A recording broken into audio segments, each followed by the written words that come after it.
যেভাবে আমরা অকারণে জল অপচয় করছি তাতে করে 2050 সালের মধ্যে পৃথিবী থেকে জল শেষ হয়ে যেতে পারে। পুরো তথ্য জেনে নিন এই ভিডিওতে। বিশ্বব্যাপী জনসংখ্যা বৃদ্ধির সাথে পাল্লা দিয়ে বেড়েছে পানীয় জলের চাহিদা, কারণ জল হলো জীবন।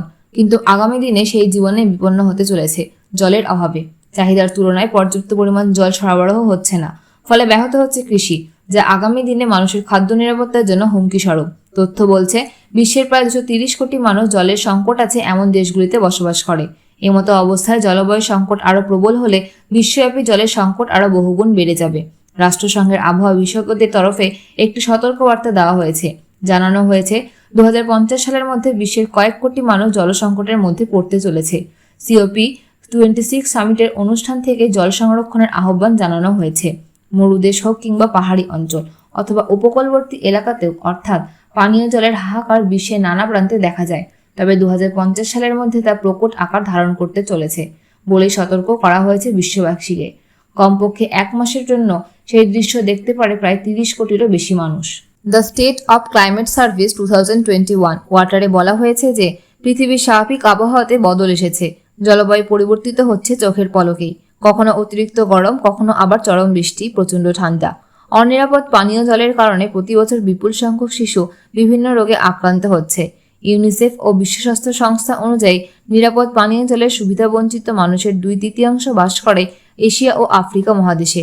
পৃথিবীতে সব জলের উৎসের মাত্র 3% মিষ্টি জল, তার মধ্যে মাত্র 1% জল মানুষের হাতের নাগালে।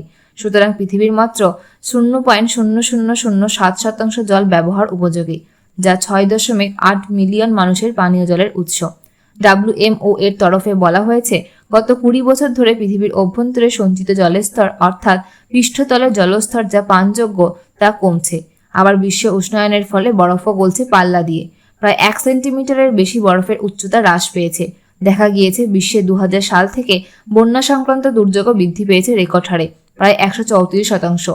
বর্তমান উষ্ণতার কারণে আমাদের বায়ুমণ্ডলে 7% বেশি আর্দ্রতা রয়েছে এবং এটি বন্যাতেও ভূমিকা রাখছে। এর মধ্যে এশিয়া মহাদেশে ক্ষতি করছে সবচেয়ে বেশি। নদীমাতৃক দেশগুলো বেশি বিপর্যয়ের মুখোমুখি হয়েছে।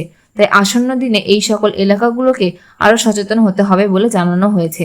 ওয়ার্ল্ড রিসোর্স ইনস্টিটিউটের একটি সমীক্ষা বলছে 50টিরও বেশি দেশ 2050 সালের মধ্যে উচ্চ থেকে অত্যন্ত উচ্চ জলের চাপ অনুভব করবে।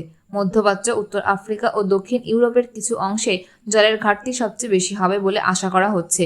সংবাদ সংস্থা AFPর একটি প্রতিবেদনে WMO এর প্রধান জানান, আসন্ন জলসংকট মোকাবিলা করতে তাই এখন থেকেই লড়াই শুরু করতে হবে এবং অকারণে যাতে জল অপচয় না হয় সেই দিকেও নজর রাখতে হবে আমাদের।